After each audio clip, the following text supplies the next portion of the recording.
¿Qué tal, amigos? ¿Cómo están? Me da mucho gusto saludarlos el día de hoy. Se pueden dar cuenta que no estoy en mi oficina, ¿verdad? Estoy en Manitoba. Eh, Vine aquí a la congreso anual de CAPIC, que es como nuestro sindicato, nuestro mini sindicato de consultores migratorios, nuestra asociación de consultores migratorios profesionales. Y voy a dedicar la primera parte de nuestro en vivo para comentar. Recibí en mi canal de YouTube, obviamente, un mensaje. Lo hago público porque digo, quien lo escribió de manera pública, ¿no? Es un mensaje de Emerson. Emerson, que se tomó su tiempo para poder redactar un mensaje que me parece, un comentario que me parece interesante, porque además digamos que refleja lo que agrupa de alguna manera eh,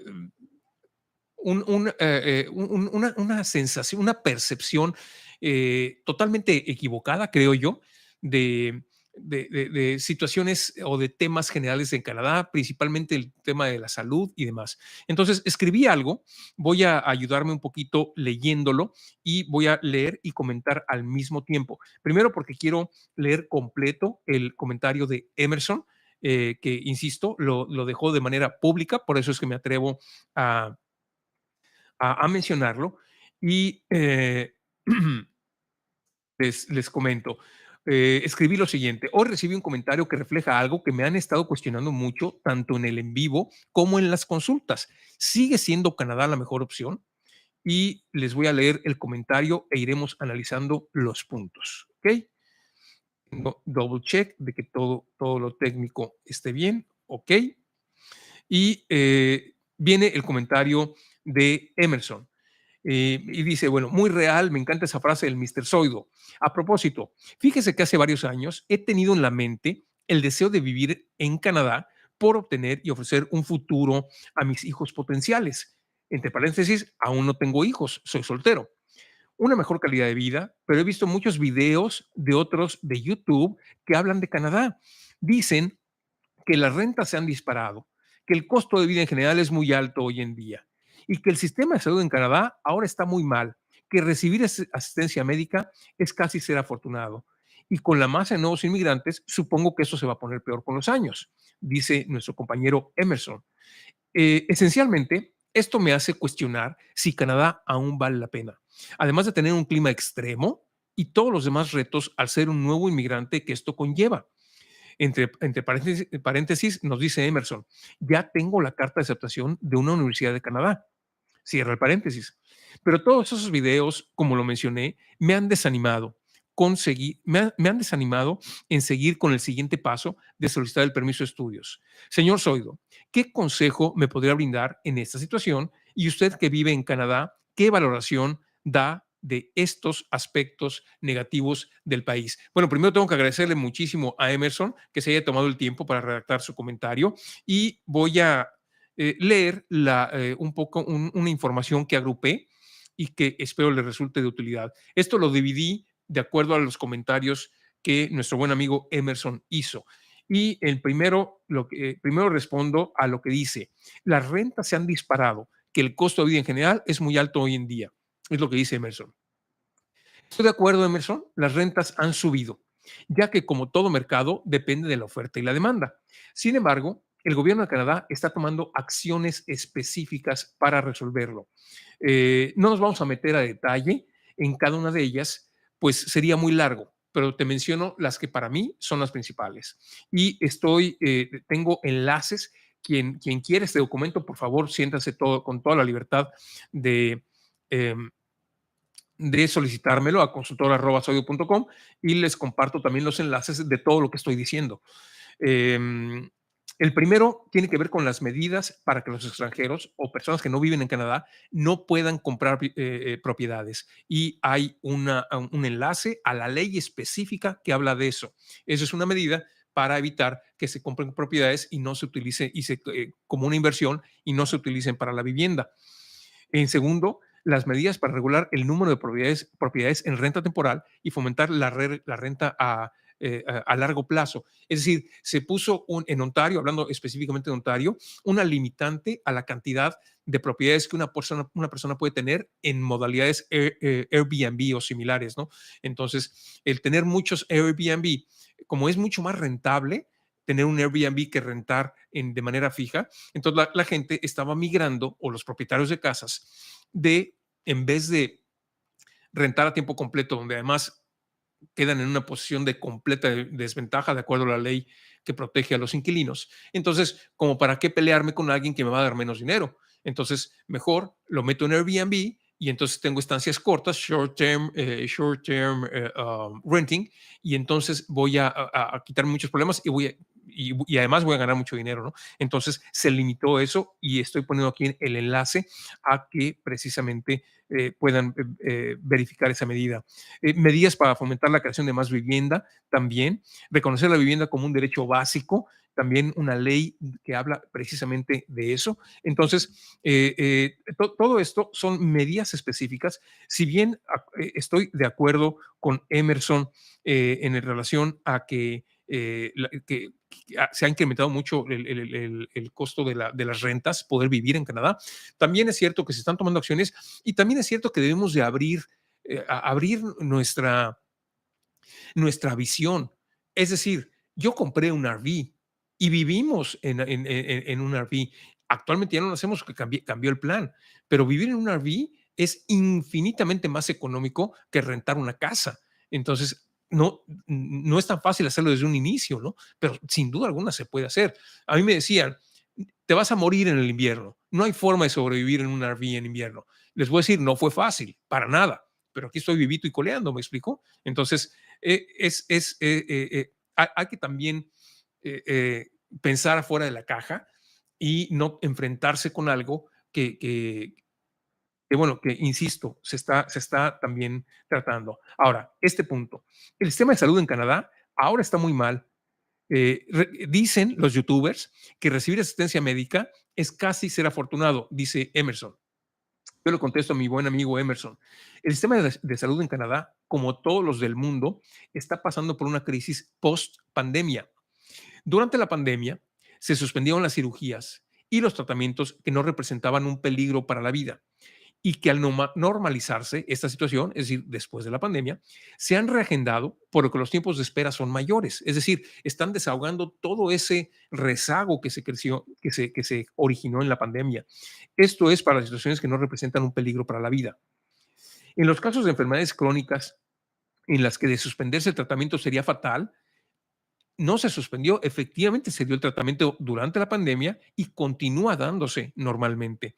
Les he mencionado la condición médica de mi esposa en varias ocasiones y puedo asegurarles que no ha tenido retraso ni en sus consultas médicas ni en ningún estudio que ha requerido. Y la condición de mi esposa no es cualquier cosa, ¿no? Tiene lupus, entonces sin queja alguna, ¿no? Y te doy también un ejemplo de un caso en la familia que nos acaba de suceder con mi hijo Ernesto, ¿no? Él se lastimó la muñeca y tuvo una tendinitis, nada grave.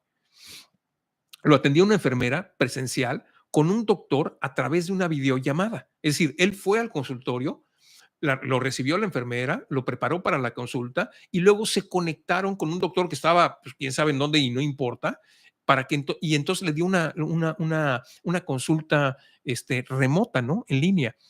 Es decir, la enfermera reunió la información inicial, lo examinó, etcétera, y el doctor entonces lo atendió. Le mandaron rayos X y ultrasonido, los cuales se los realizaron en menos de 15 días. Todo esto sin pagar un solo dólar, porque está cubierto por el OHIP.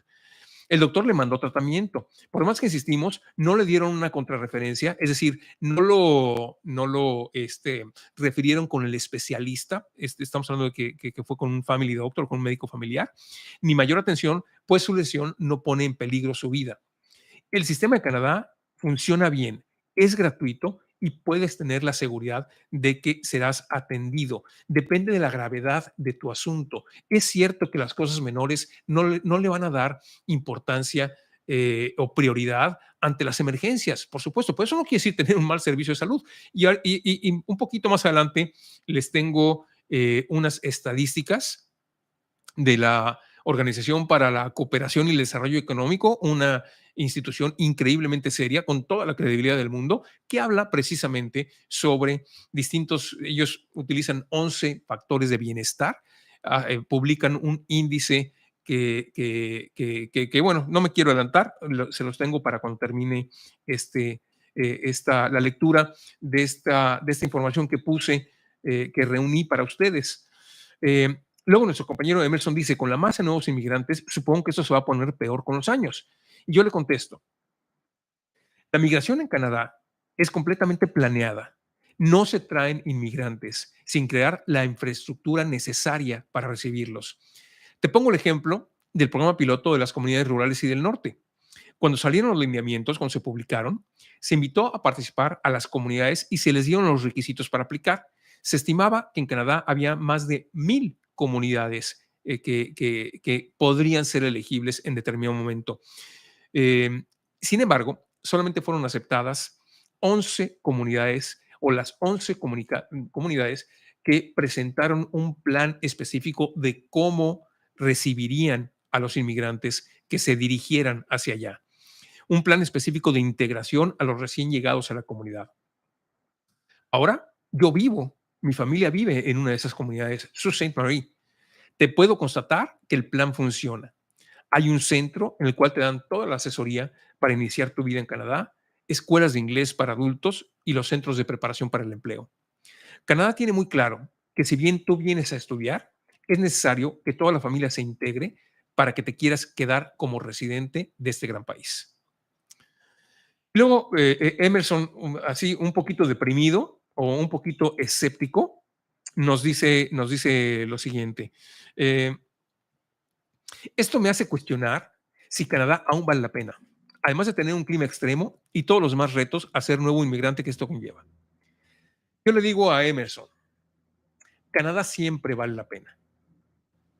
Yo más bien me preguntaría si tú estás dispuesto, perdón, a enfrentarte a los retos que Canadá tiene para ti. Porque déjame decirte, el frío, ya que mencionas el tema del clima extremo, el frío es el menor de tus problemas. Te vas a enfrentar a un cambio completo de cultura. Olvídate del clima, de cultura, de cómo la gente enfrenta la vida y qué es lo que hace para divertirse, qué es lo que hace para mantenerse en forma, qué es lo que hace para relacionarse. Te vas a enfrentar a estar solo en un país que no es el tuyo. Lo vas a hacer tuyo, pero al principio lo vas a sentir tremendamente ajeno. Vas a tener que estudiar y trabajar sin descanso, dando el 100% en todo momento. Déjame decirte, Emerson, si no estás convencido de que Canadá vale la pena para ti, ni siquiera lo intentes. Porque solamente aquel que está 100% convencido de que Canadá es lo que quiere para su futuro, es capaz de enfrentarse a la tremenda carga emocional y al desgaste físico que representan los primeros 5 años aquí, por lo menos. Yo nunca les si bien soy un defensor recalcitrante de lo que Canadá representa como país y de cómo puede incidir positivamente en la vida de una familia. Tampoco me gusta vender falsas eh, esperanzas ni, eh, ni tampoco ni presentar el panorama o el proyecto de manera ligera. No es un paseo por el parque, pero por supuesto que no. Vas a ver tu suerte, pero sin duda. Para mí, depende mucho de qué sea peor para ti. Es decir, inmigrar a Canadá no es fácil, ¿no? Pero para nada. Para mí era más difícil quedarme en México. Eso era lo realmente difícil. Temperaturas bajo cero, Winnipeg es de las ciudades más, se está considerado de las ciudades más frías. ¿Qué importa? ¿Qué importa el clima ante el secuestro? por ejemplo. Y hablando específicamente de México, que no es muy distinto que el resto de América Latina. Entonces, por supuesto que no es un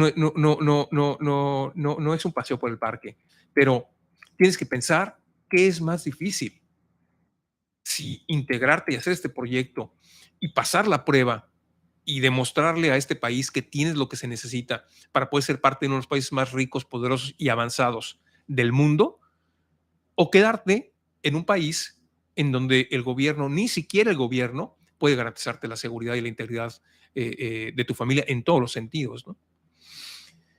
Y cierro el comentario respondiendo a Emerson. Dice, usted que vive en Canadá, ¿qué valoración da de estos aspectos negativos del país? Mira, Emerson, esto es como ver el vaso medio lleno o medio vacío. Hay quien ve las oportunidades de Canadá y hay quien ve los problemas. Si bien Canadá está pasando por el periodo de post-pandemia, la nueva normalidad post-pandemia de la nueva normalidad, sigue siendo uno de los 10 países con mejor calidad de vida. Y aquí les pongo un enlace que ya también copié en el chat.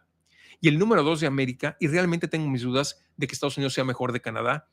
Así que lo considero, pero por mucho, uno de los, en cuanto a las estadísticas, el número 1 de América. Y bueno, saben que en lo personal lo considero simplemente como el mejor país del mundo. Para contestar tu pregunta específica, Emerson, ¿sigue siendo Canadá la mejor opción? Sí, pero por supuesto que sigue siendo la mejor opción. Y todo esto lo voy a fundamentar con algunos datos que encontré de la Organización para la Cooperación y el Desarrollo Económico, la OCDE, que es, como les menciono, un organismo internacional que agrupa específicamente a 41 países en el mundo. En el caso de América Latina, incluye a Chile, Colombia, Costa Rica, México, Brasil, solamente de América Latina. Pero bueno, en general son 41 y nos da un muy buen, una muy buena, digamos que muestra en base a estadística y en base a investigación increíblemente seria de lo que representa. Voy a poner nuevamente el enlace. Igual les voy a sugerir que lo abran para que yo ahorita voy a mencionar algunos indicadores. Entonces, en este documento que produce la Organización para la Cooperación y el Desarrollo Económico, eh, hay una cosa que se llama el Better Life Index, o el índice de mejor vida, que agrupa 11 factores específicos de lo que se considera, eh, de lo que se considera factores de bienestar, ¿no? Es decir, ¿qué quiere decir? ¿Cómo aterrizamos el bienestar? ¿Qué significa que un país tenga bienestar? ¿Qué estoy buscando? ¿No? Entonces, según la OSD, eh, hay 11 factores específicos que inciden en una buena calidad de vida. Se los voy a mencionar rápidamente y vamos a hablar de ellos, de cada uno de ellos, ¿no? Housing o la posibilidad de poder tener una casa, ingreso, por supuesto, dinero, posibilidad de trabajar y desarrollo en el mismo, en el ámbito laboral, comunidad, qué tanto soporte tengo de la comunidad del país en donde vivo, qué tantas opciones hay de educación, el medio ambiente, por supuesto, eh, qué tan qué tan involucrado estoy en la democracia de mi país, es decir, qué tanto puedo participar en la elección democrática de quienes van a llevar las riendas del país. Salud, y ahí les voy a dar una sorpresa, ¿eh? Salud. Obviamente tiene que ser un indicador de bienestar. Satisfacción de la vida, que es sumamente subjetivo, perdón. Qué tan feliz eres? Qué tanto te sientes bien con la vida en general?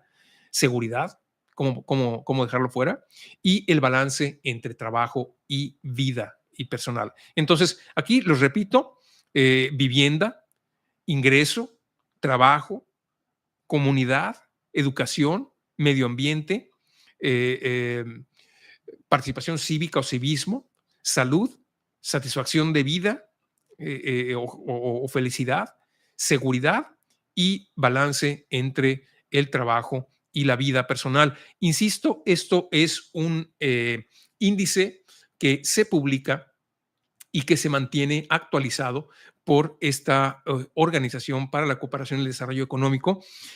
Y bueno, vamos a los resultados, ¿no? Entonces, aquí, insisto, comparto el enlace porque si quieres abrir esta página, sería útil porque así podrías ir identificando los factores que yo voy mencionando. Los podemos ir analizando juntos, ¿no? Entonces, esta página que les puse tiene la posibilidad de elegir un país y de compararlo contra otro. Yo elegí Canadá y México por razones obvias. Entonces, vamos a ver en housing y te pone la calificación, es simplemente una calificación del 1 al 10 y ordena los distintos países, los 41 países, los ordena de menor a mayor. Entonces, por ejemplo, en housing o vivienda, Canadá tiene 7.8 de 10, es decir, muy alto, solamente superado por Noruega, Australia y Estados Unidos. Estados Unidos como primer lugar con una calificación de 8.6, México 3.7. Está solamente superado en malas condiciones o en este tema de alojamiento por Sudáfrica con 2.6, la República Eslovaca y en tercer lugar México. Colombia le sigue con 4.1, después Latvia, después la Federación Rusa, etcétera. No, obviamente no voy a mencionar los 41, pero si ustedes están siguiendo con el enlace que les di, lo pueden ver perfectamente y obviamente pueden escoger el país con el que más afín se sientan, ¿no? Tal vez algunos de ustedes escojan Canadá comparado contra Colombia o cualquiera de los seis, cinco, tres, cuatro, cinco, cualquiera de los 5 países de América Latina que incluye el índice. Entonces, insisto, en cuestiones de alojamiento, Canadá está muy bien calificado. Solamente hay 3 países mejores que Canadá y Canadá tiene el 7.8 en vivienda, muy alto. En ingreso, 5.3 y en este caso el país con mayor ingreso per cápita es Luxemburgo con una calificación de 9.3. México en la recta pues penosísima, 1.1.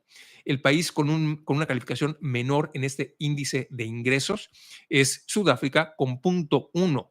Después le sigue Colombia con punto sí. Es decir, Colombia es el segundo país peor calificado en cuestión de ingreso de los países que componen, de los 41 países que componen este índice. Ya les comenté, en primer lugar Luxemburgo, antes Estados Unidos con 8.5, antes Suiza con 8.2, Islandia con 6.4. Aquí Canadá 5.3 y ocupa un lugar pues de los más altos.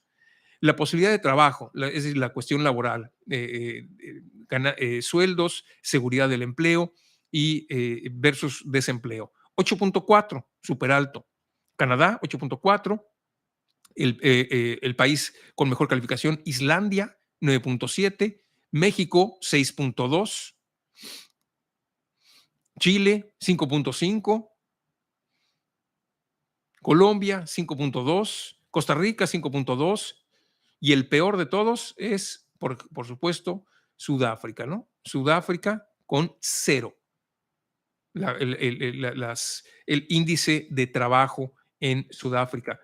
Comunidad, es decir, qué tanto soporte tengo de mi estructura social o de mi red social. Aquí Canadá está sensiblemente bajo, en 7.5, y Islandia tiene la calificación máxima, 10. México está en el último lugar en cuanto a la calificación de este índice, con 0.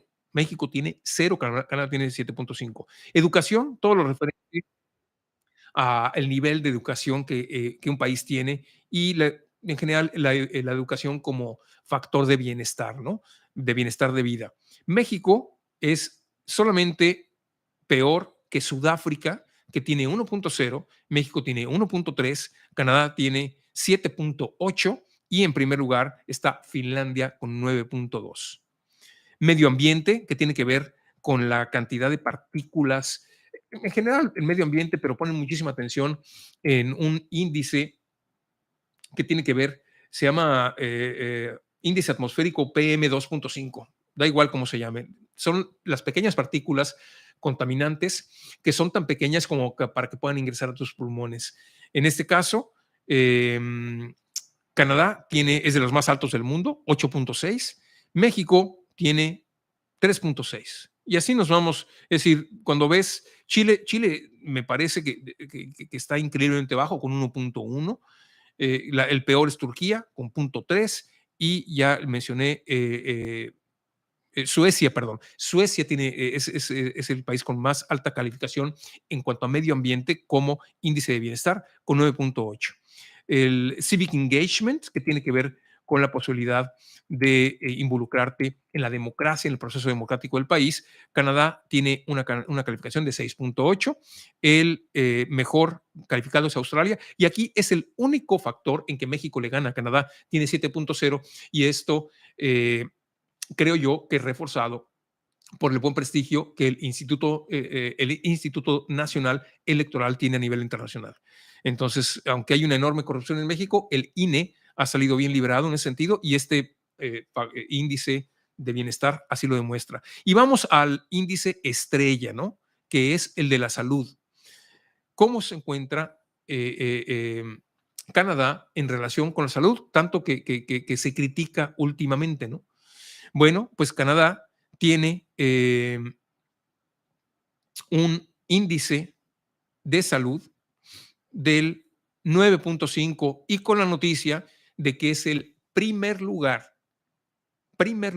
de 41 países que participan en este índice sumamente confiable y respetable, tiene el primer lugar con la calificación de 9.5 de 10. 9.5 de 10. Olvídense de las opiniones olvídense de mi caso particular, de lo que yo opino del sistema de salud en Canadá, es irrelevante. ¿Qué va a importar lo que a un sujeto le suceda, no?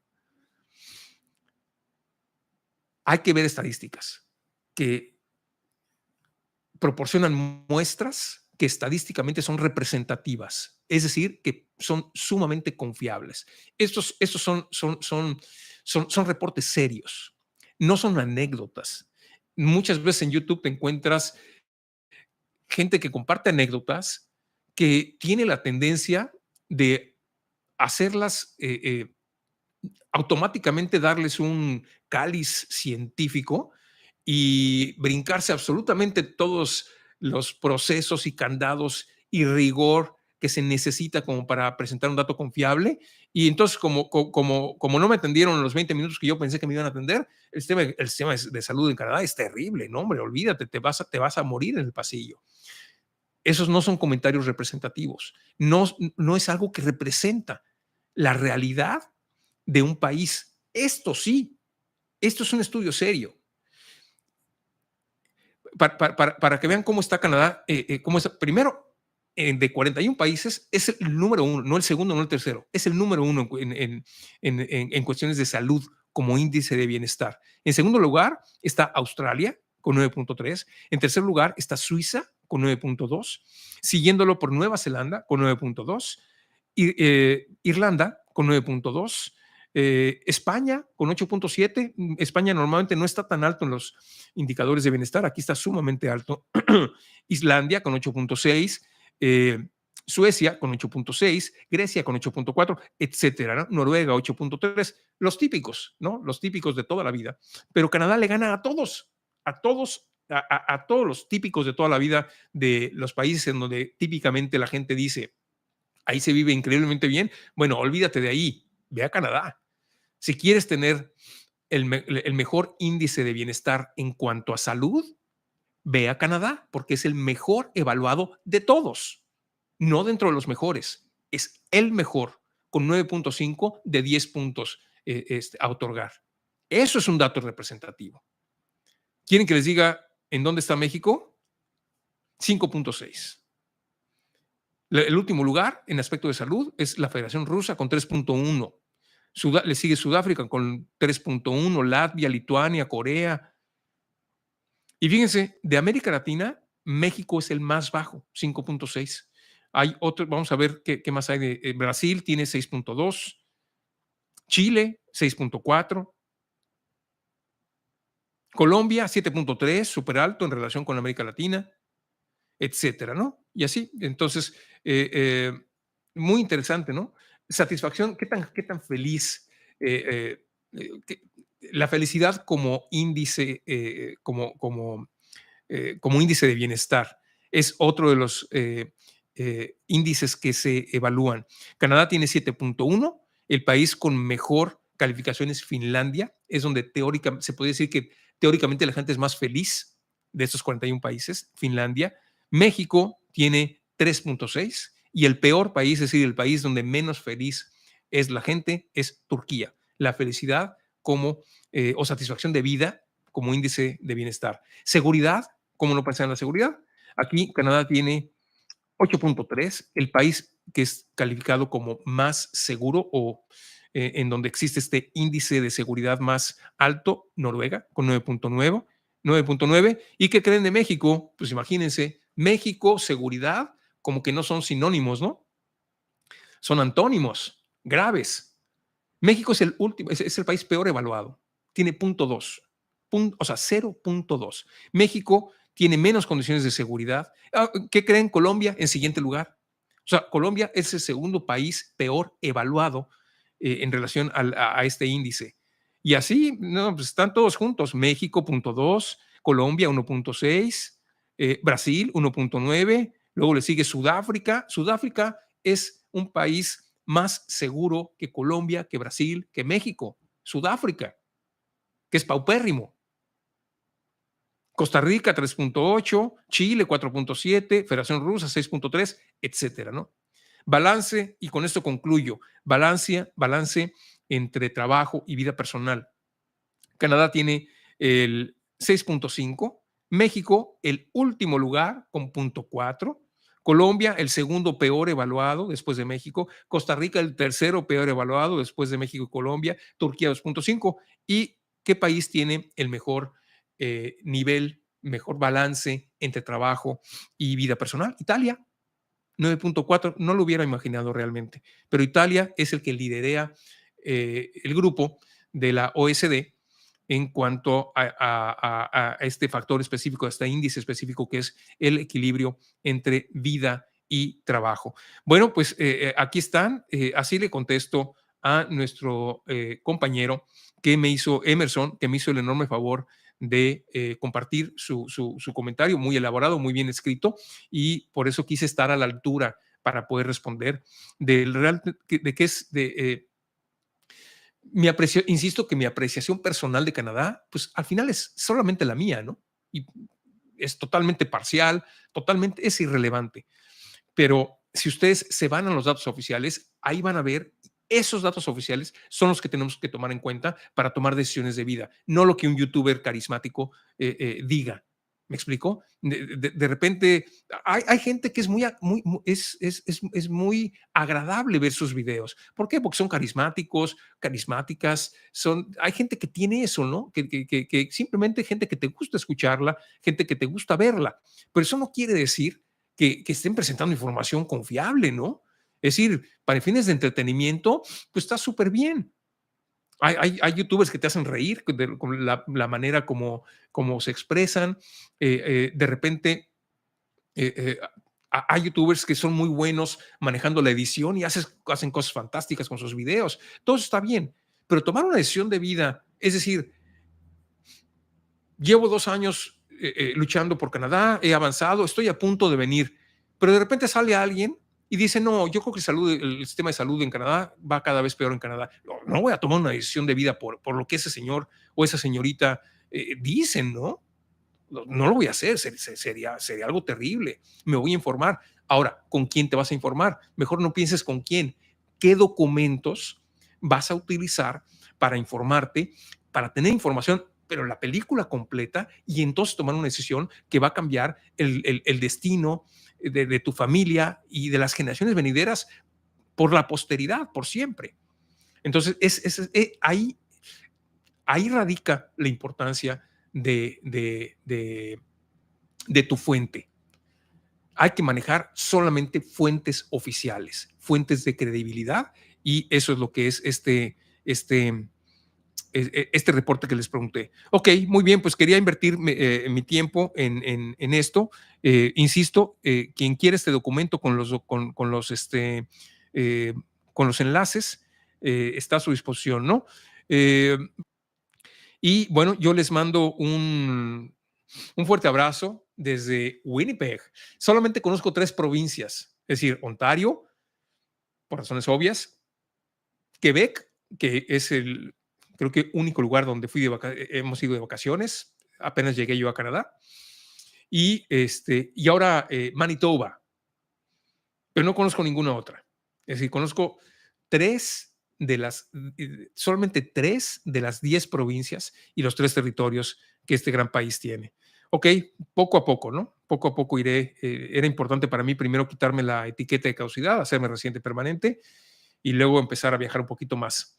Bueno, pues muchas gracias por su confianza, gracias por su tiempo y me despido, no sin antes recordarles que el tiempo es precisamente el recurso más valioso con el que contamos. No lo pierdas. Hasta la próxima.